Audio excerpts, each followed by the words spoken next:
Well, do you belong in Brazilian Zouk? Do you belong in this community? Am I good enough? Am I in the right place? I felt this big insecurity of whether or not I could be a part of the Brazilian Zouk universe. So I wondered whether or not I should be there. For a community to grow and flourish and be happy, alive, sustainable, we need to focus on the dance as a hobby, as a place of decompression. If you're smiling, your partner is smiling, you're an amazing dancer. And the sad thing is, it's not that the dance doesn't work anymore. It's more like how we're dancing the dance or how we're putting together the environment where we're going to learn the dance. If you're the kind of person who prefers to dance a little slower and to more chill music, more connected dances, there is a market for that.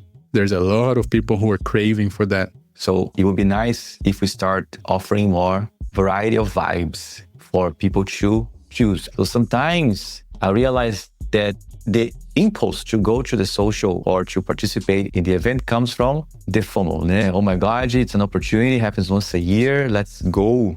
And then I get there and realize, no, I should have stayed home and watching TV or playing Mario Kart.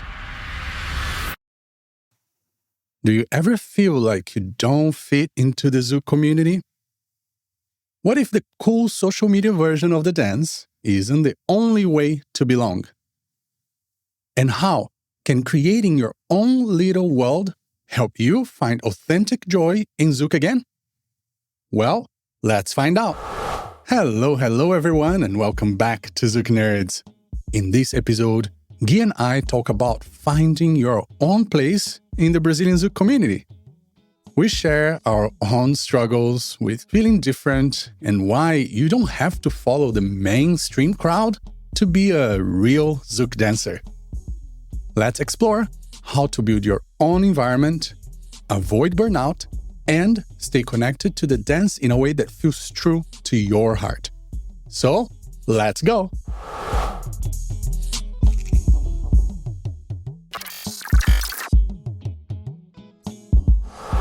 Hello everyone. My name is Alisson Sanji, and let's welcome back our beautiful co-host Gui Prada. Hello, Gui.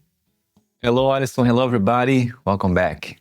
And in this episode, we're gonna be talking about something that we feel deeply in our hearts. It's something that we've been through personally and professionally. Well, do you belong in Brazilian Zouk? Do you belong in this community? Are you somebody who naturally feels like you're part of it and everything aligns with your heart, aligns with how your brain works and your personality? Well, let's discuss, because Gui and I have had our doubts over the years, and we talked to a lot of people over the years too, that have come to us and questioned themselves. I don't know if this is for me. I love the dance. I really love the dance. I love learning it. I love experiencing it. Or even if you are in a teaching position, they love teaching it. But the community, that is where it lies. And if I can just share a little bit about my situation before Gui goes on to his, mine was very simple. Well, you know the name of this podcast, ZoukNerd. So I come from a generation of very high-skilled, talented, natural dancers. So when I started teaching and traveling, seeing myself next to these beautiful alien stars, I questioned myself a lot, because I'm like, I'm not like them. I don't teach like them. I don't talk like them. I don't party like them. Am I good enough? Am I in the right place? Do they even take me seriously? But in a summary, I learned that over the years, as people came to me and my partner at the time, Audrey Isotier, they would tell us that they loved our classes. They loved how different it was, the type of information that we gave them, the way we broke things down, and that for some of them, we were their favorite teachers. So it's tough And like we mentioned before, sometimes we're looking for validations in the wrong place. But we did. Like that was the validation that we needed to feel like, you know what? Yes, we're different, but there's a place for all of us. And that's what we want to discuss here, because we do believe that even though you may not be fitting perfectly in the mainstream that you see in Brazilian Zouk on how majority of people does this thing, there is a place for all of us. And the path may not be as easy or clear as some of the other paths, but stay strong and go head in and go deep into whatever path that you're in. How was that experience for you, Gui? Have you felt some type of way like I did? Yeah, for sure. In the beginning, especially, I felt this big insecurity of whether or not I could be a part of the Brazilian Zouk universe, given what I was seeing in the social media, in YouTube, and what I was hearing was the expected behavior of a dance teacher, or how they dress, or how they look like. I realized, especially when I started, because I was fresh from Brazil, fresh from my muggle life. So I still had a bunch of polo shirts, a bunch of button shirts, a lot of Tommy Hilfiger polo shirts. And I was coming out to teach with these clothes, and I would see the Zouk teachers dressing so nicely and so cool. And I had none of these things. So I wondered whether or not I should be there, you know. And I think about the people who had expressed to me a couple different things. There's one group that I know that started dancing in 2018, 19, 17, 18, 19, who feel this discomfort and this doubt whether or not they belong anymore on the Brazilian Zouk scene. And there's another, which is my first Brazilian Zouk instructor, who had a really hard time adapting to the Brazilian Zouk world and how it is today. In everything, in every aspect, how we dance, the songs we dance to, the environment. So she basically doesn't do it almost anymore, you know. So she came to the conclusion that she doesn't belong anymore, you know. And one thing that I realized I was very lucky, and possibly a big topic in our conversation, is your ability to create your own section of the Brazilian Zouk universe where you can live on, where you can inhabit peacefully. And for me specifically was teaching at the local community, teaching in Washington, D.C., having my regular classes, the local socials, and that daily connection with the students and that daily connection with the dance in this more basic sense that you're teaching somebody how to dance from scratch. And then you follow the journey of that person, social dancing also from scratch. And with that idea, you are able to be and create an environment that is not so influenced by what is considered cool or what is the latest thing going on. So it's a more chill environment, let's say. And the local socials are more calm as well. They end earlier. I was able to put myself in a place that was very comfortable, felt really good, and they would nurture me. So when I go into the more mainstream events, the big congresses, the big events where there's a lot going on and people are on hyperdrive, I think if I would be only attending these environments, if my experience of Brazilian Zouk was limited to the weekend events, as a dancer, not saying as a teacher, but as a dancer, I don't know if I would be able to stay very long, especially coming from other forms of partner dancing where the social dancing aspect is more chill. It starts earlier, it ends earlier. So you're home earlier. The whole vibe is very different. So I think both as a teacher and as a social dancer, having this nurturing aspect of the local community where it's smaller and more chill, I'm able to find this peace that, yes, I belong in this scene. I belong in this dance. I can practice this dance with joy because there is variety. There's variety of environments that I can enjoy. And the variety of environments is another perk, and it's another beneficial thing that we can take advantage of in Brazilian Zouk.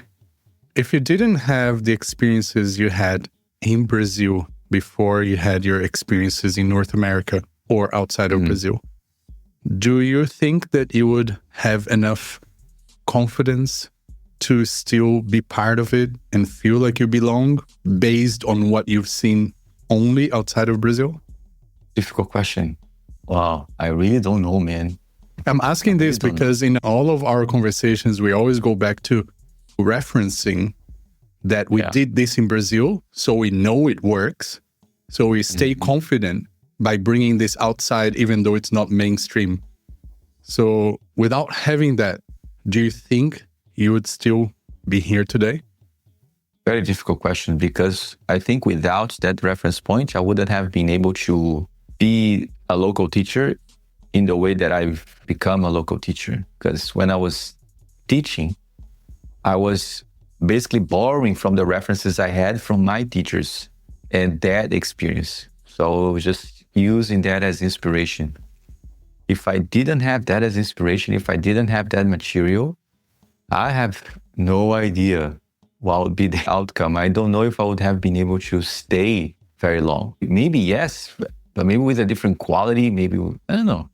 What do you think? If it was for you, like not having it's very hard to separate that experience from us and from what happens today. But if you can make that separation, what do you think would be for you?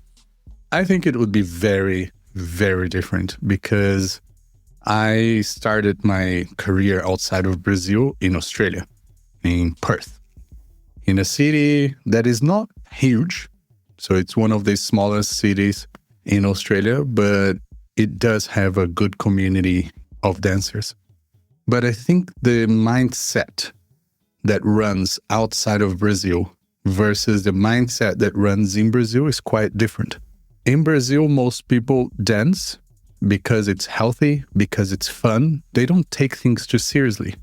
Okay, outside of these core people in São Paulo who are like going like crazy, we're talking about in broader terms on your local dance school in a smaller city somewhere in Brazil. Most people dance because they want to meet friends. It's kind of like going to a bar, having a drink, and eating some pizza. Really, the dance school feels that relaxed and that chill and that fun. And you get good, you get really good at dancing, but it takes time. It takes a lot of time.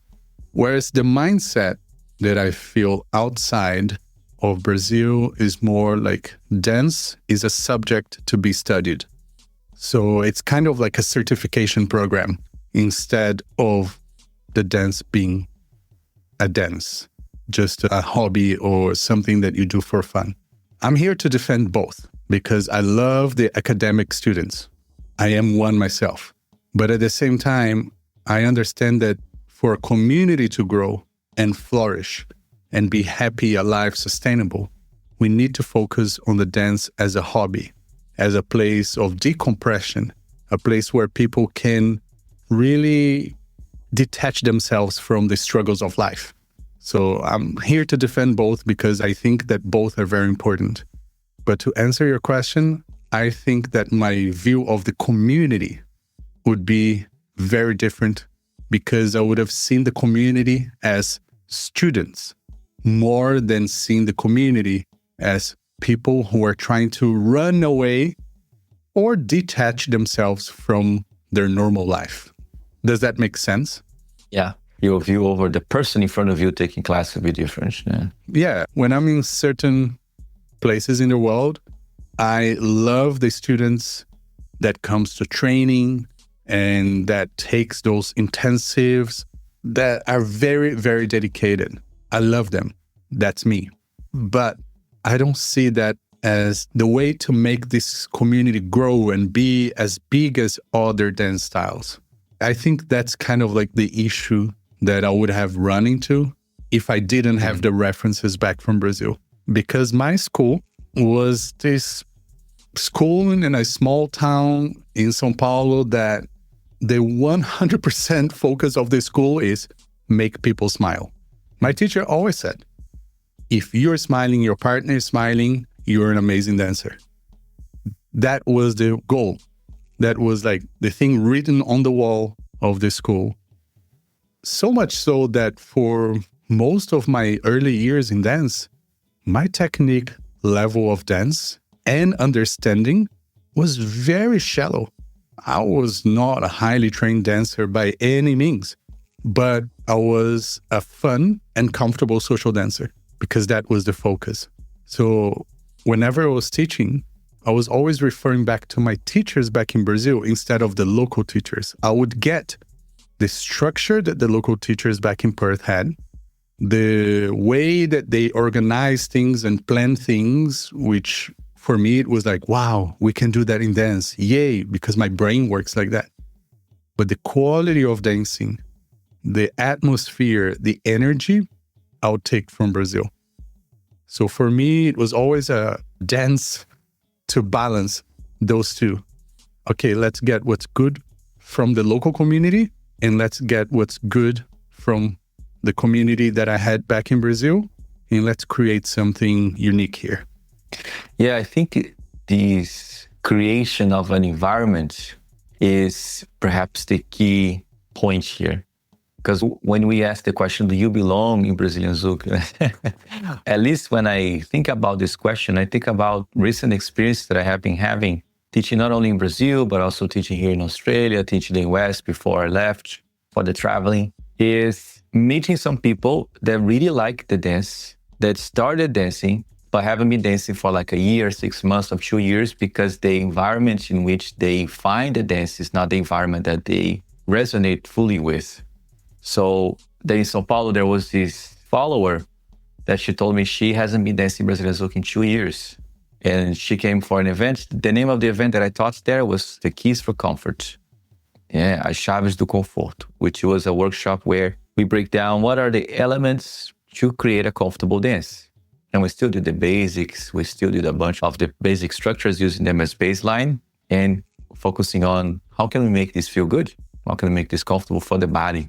And she was one of the people that were there and haven't been to other Zouk events in a while, haven't been to the socials. They haven't been really away from it. And there were also a couple of teachers, 2 or 3 teachers in the event who were also more toned down in how much they go to the events, how much they go to the socials, especially the followers, right? Actually, they were all followers. To be honest, they were all followers, not resonating anymore with the environment and thinking maybe the dance is over for me. It was good when I started, but right now it doesn't work very much anymore.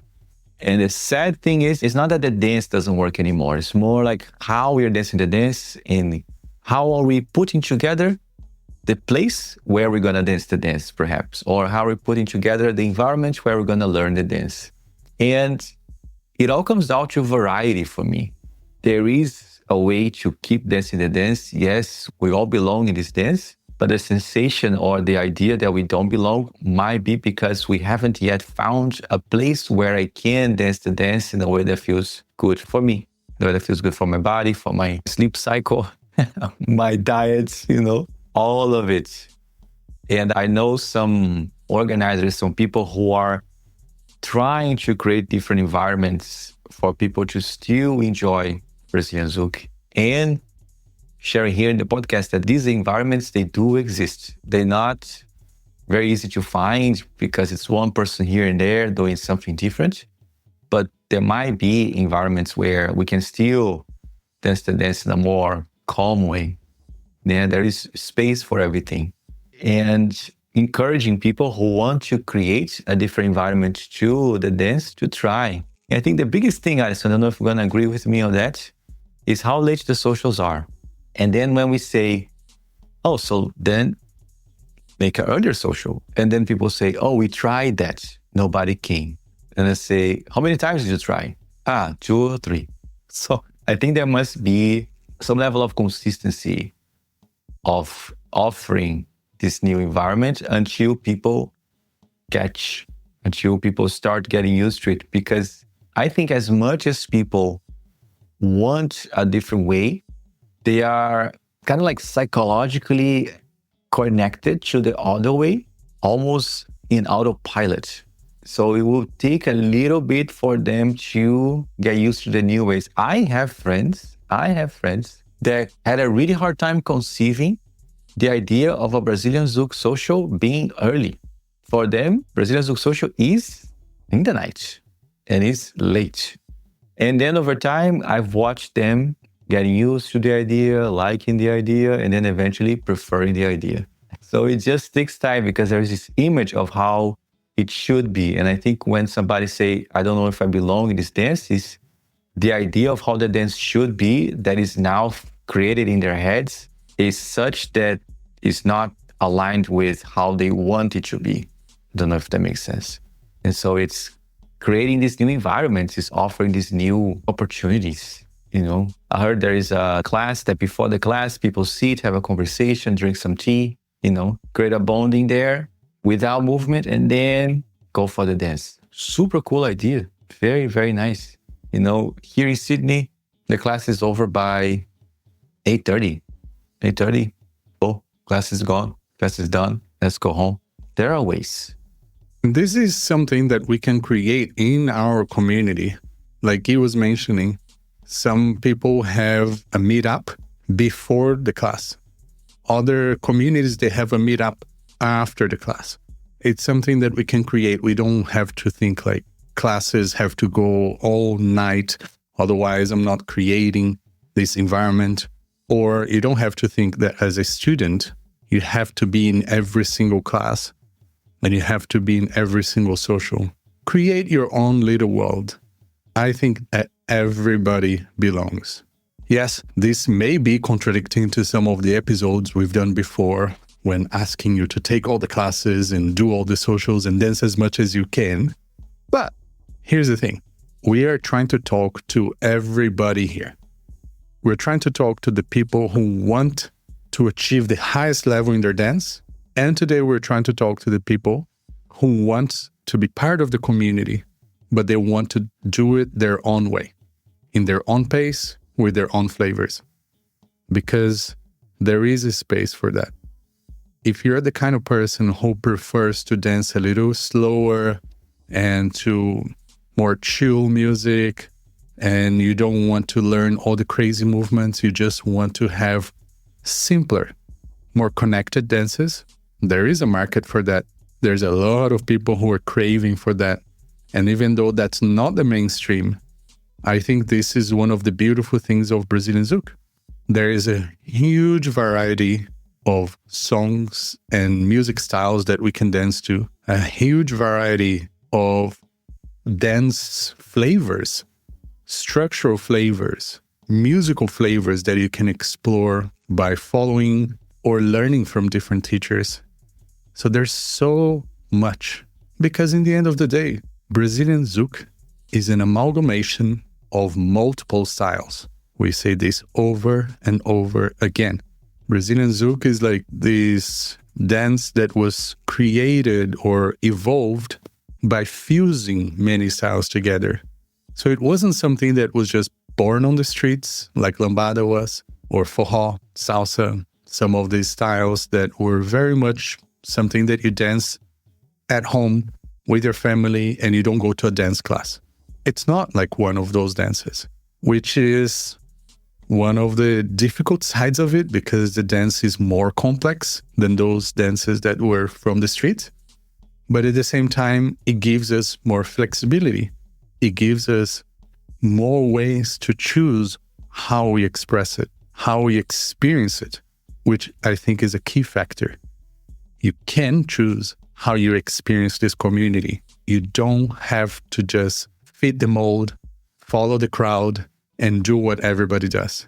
We've seen time and time again, people get burnt out by following the crowd and just by doing what everybody does because they fear missing out. They fear missing out on all of the things because everybody's doing. Guys, be careful. In our experience, that's a very speedy, quick way to kill your passion and make you leave the community. Yes, it is indeed. So one of the invitations that I make for everybody is to expand their horizons. Go explore. go explore all the different offerings that this dance has, all the different events, possibilities that this dance has. You have the retreats, the weekenders, the festivals, and the congresses. And you can also, visit a different local community and see how they do things. You might be really surprised by how amazing people are and how cozy it is. And you can sometimes think to yourself, well, I think I will stay here. I think I'll be very happy just here, just right here. Like when I went to Taipei for the first time and I saw the community, I was like, oh my God, I can very easily just set camp right here and do nothing more because all my needs are met right here. All I need is right here. Everything, Be careful, you're going to make other people jealous. I was going to say, same in DC, I did that. And I set camp there, I can stay there. Oh, super happy, super enjoy life. We have the ecosystem balanced. Everything works super nicely there. Not say that these communities are perfect. We are always imperfections. There are always things that get in the way of, complete and ultimate flow of life, but are places that resonate with me. And some other people come and they go, it didn't resonate with them, they go somewhere else. So finding the place that resonates with you, the modality that resonates with you is important. For example, in the high season in Brazil, December, January, February, what do we have there? Mostly we have is festivals back to back. Most of we have is Congress back to back. So if you go to Brazil and you want to chill, it shall be difficult because that's not the offerings that exist there. But then what happens is that people know about this, they go anyway, and they're there, they try, and like, well, this is really not for me. And then they keep going, they keep coming back, or they keep staying, going to the events, and then start complaining about them. Because it's too loud, it's too hot, no. But then next Sunday, there you are. Oh, it's too loud, it's too hot. So there is a part of you that wants to be there. So there's a part of you that wants to dance, which is the part that really likes to dance. To really like the opportunity to be in the motherland, to really like the opportunity to be dancing with everybody from all over the world, and the Brazilians and the local DJs and all the things. So this part overrides the other. But you're still complaining. You're still like, this is not the environment for me. And I understand when you say, but there's nothing else. If I don't go here, there's nothing else for me to go, which sometimes is very true. So it would be nice if we start offering more variety of vibes for people to choose. I did my event in São Paulo in the same weekend that Rio Zouk Congress was happening. And there is always this fear of like, man, but everybody's in the Congress. Nobody's going to come. There was a whole contingent of people that decided that the Congress is not my vibe. And they came because it was a different vibe for them. And it was amazing. So we offered an opportunity for those who like the vibe and want to go. My brother, for example, he was like in the clouds, in the skies. He was having such a good time in the Congress, in the event. And I was having a very good time in the weekend there too. Different vibes. So offer different things to people. So in the end of the day, we have two situations, right? We have the situation where there is variety, it's just hard to find, and the situation where there is not variety. So then what do you do? Alison, what would you do? If you really want to dance, but you look at the things like all the events that are happening, they're not your vibe very much. Would you power through and do the whole work that you would need to do to be at the event, or you would not go at all? What would you do? And what do you do already? I know that's already a reality. My first recommendation for everybody out there who is listening and are going through this, or maybe have a friend who is going through this. When you go to an event, try to have classes with teachers that you don't already know. A lot of the times you'll find very special niche and feelings in other teachers that are not the mainstream. And that's where you find that little pot of gold. So when you go to a big event, there's the big stars, everybody's going to the workshops, but then there's another room here and you go like, oh, I'm going to do classes with that artist. And that's what I would do in Rio. I would try to find the non-mainstream artists and try to have classes with them. And once I do find them, and if I connect with them, I would go and have a conversation with them and ask, hey, do you know if there are any other classes or events that are happening at the time or in the coming weeks that are not these ones that I could go to? That is, if I'm already in Rio or in São Paulo, I'm in the season and I'm there. I need to find something to do. Now, if there's nothing else to do, then I would still try to find people that I can connect with, whether they are those teachers that I just said, maybe ask them for some advice, or people in the social and ask them, what are you guys doing to have fun? What I like to do is to go early. I find that when the parties are crazy, the early part is the best. So go early or maybe go super late. One of the two. Don't go to the middle of the party. In terms of classes, go to the earlier classes too. As an organizer, a lot of the times they put the fire workshops, the crazy moves more towards the end of the day because they expect that most people will be attending the later workshops. But guess what? A lot of the times, the best classes are the early ones because the teachers are there awake. They are not there hangover because they hopefully went to sleep early. And the groups are smaller, so you can actually see the teachers, ask questions. And the people who are there early, they're there to learn to dance. They're there because they care about the details. They didn't stay at the party until 6 a.m. or something. They probably went home a little earlier with the discipline of knowing that they are going to class earlier. So, once again, I've been this person who never really followed the crowd. If everybody's going right, I'm going left. If everybody's traveling, we're here doing a podcast. If everybody's doing a show, I'm just here in my local community. So for a little while, I did what I thought I had to do to be part of the community, but it wasn't making me happy.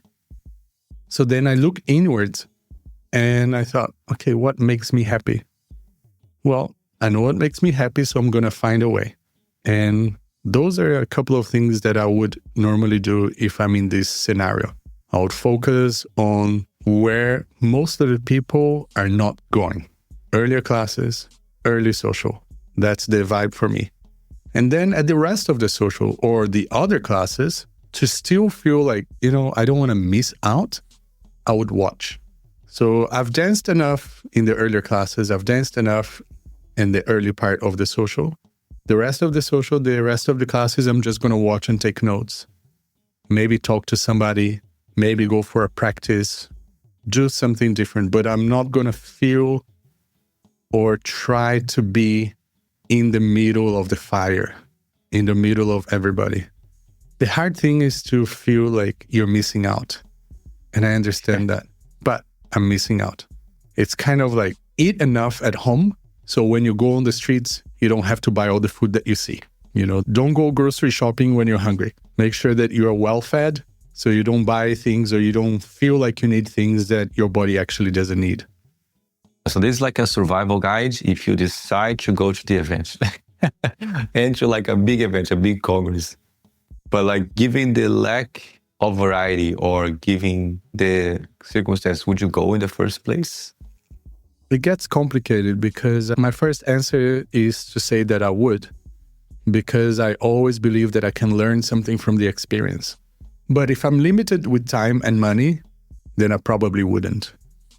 It just depends. Point. It really depends. If I'm there already and there's nothing else, honestly, I cannot find anything else, and the money is okay, I already budgeted for this, then I'm just going to go and learn what's good and what's not good for me. I think having experiences like that also teaches you what you should be focusing on in the future. But if I'm thinking, should I go to Brazil in December, January? Well, I've done this enough times. And my answer to myself is, Hell no. I don't go. No. I have invitations. I have events that offer to pay me for my flight, and I will not go. It's too hot. It's too crazy. Too many. A lot of lives. No. Sorry, guys. I've done it.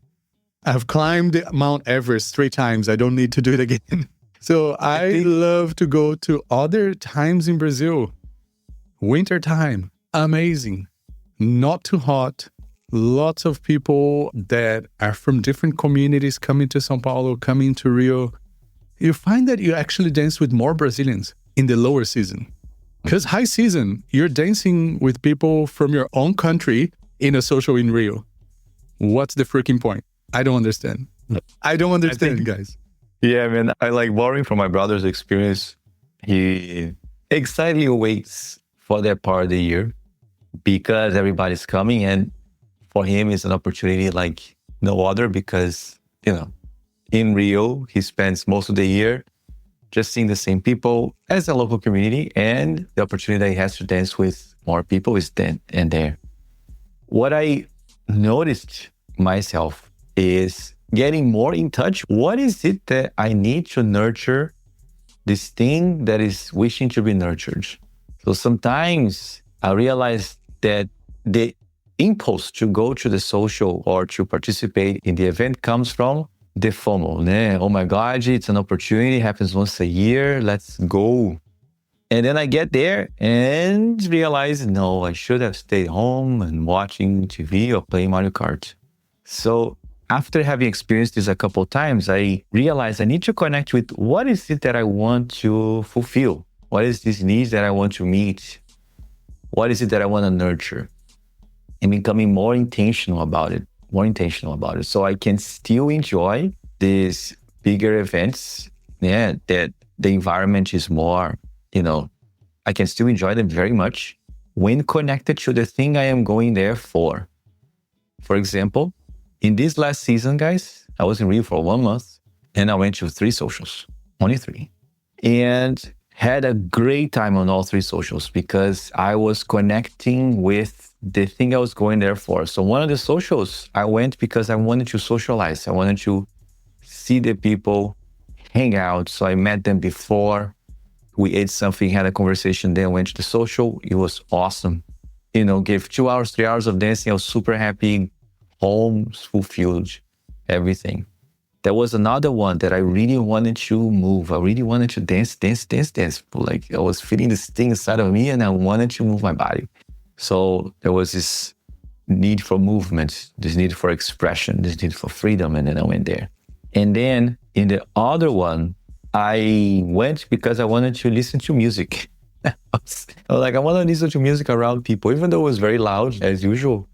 I was enjoying listening to it because I was with this desire to listen to what the DJs would do, So I selected DJ I wanted to go, I wanted to see, and then I went. But in all situations, I arrived early. In all 3 socials that I went, I was there almost right after it was open. So it was just me and like 3 other people and started dancing right away. It was beautiful. But the experience was really nice because I was very in tune with why I was going there. What was this thing that I was seeking while I was going there? And then realizing that when I am on autopilot, I just go because I think I need to go because everybody's going. I am in this following the crowd mood. It's easier for me to get frustrated by remembering all the things that I don't enjoy. When I go connected with the reason why I'm going, even the things that I don't enjoy necessarily, they become a little bit more neutral. It's fine, because I am in my why. I'm connected to the why much more. So even if you don't have that many options in terms of variety, you might still be able to enjoy the environment when knowing what you're going there for. And the other thing that I do is because there's so many amazing people there in Brazil, in Rio, I get in touch with some of them that I know, and we schedule to dance. We meet in the museum. We dance for like an hour. Man, my battery is filled to the top, and that's everything I needed. I need no more. So I selected my songs. The environment was nice. It was outdoors, the wind is blowing, it's daylight. We dance. There's other people training, privates going on around me. So the environment is different. I love that environment. Feels amazing. And then I go home. So if the need was for connection, if the need was for the tenderness, the closeness, I meet with someone that I know, that I trust. We have a good time. We dance for an hour, then we go home, and then life is good. So develop your own strategies to enjoy. We have a common friend, Alison and I. If she's from DC, Hermela. That Hermela, for a long time, she was in the FOMO train. She was just going to think by default, just going. And then, right, Alison, she started realizing, man, what is it that I'm doing? And then she became a lot more mindful and selective. And when she goes to events now, she goes with a very clear purpose. And then she has a good time because she's not going by default. She's going by choice, mindful choice of why she's going there for, what's this going to bring, how this is going to nurture me, and I find that beautiful. So you can enjoy the same environment, the same event, it's the same environment, but now you can enjoy it versus you couldn't. It's just because the motivation to be there has changed, or you are more aware of the motivation to be there. So I've been trying to apply this technique, this mindset to my choices too, when it comes to going to places, going to the events, going to the socials, and how that impacts my enjoyment of these events. Yeah, guys. Well, I think that's what we wanted to say here, because we all belong in Brazilian Zouk. You belong in Brazilian Zouk. I belong in Brazilian Zouk. But if we follow the mainstream, sometimes we feel a little disconnected. And that's okay. That is okay. Try to follow the people that you connect with. Try to go and meet the people that you connect with. And sometimes just understand that you want to go to a certain event that is not quite your vibe, but you're there to experience, you're there to have fun. You might just have to tweak a little bit the things that you do and the way you do things. Maybe with earlier classes, earlier socials, nice, good sleep, so you don't get, dragged down and depleted because the energy is too much or the demand for your energy is too much. You can always find a way. Even if you're in the craziness of the high season in Rio, you can find a way, and hopefully some of the tips that we gave you today will help you in your experience. Yes. Oh, one thing, Alison, before we go, just reinforcing this invitation, ask people, do you know if there's another thing that is like this and like that? They might know, or they might talk to this person here. There's an event like this. There's a social like that. Ask people, ask around if you want to know more of what else exists. What else can I enjoy? Absolutely. There is never a shortage of socials, especially if you're in Rio or in São Paulo, because often there's 2 or 3 on the same night at the same time. So if you're going to one, there's probably another one happening that not a lot of people know. So do ask around and try to find out. And for now, we want to thank you once again for being here with us. And we hope that you can help us by following and subscribing and sharing this with your friends so we can continue to grow this beautiful community. And we'll see you on the next one. Beijos, everybody. Abraços and ciao. Everyone.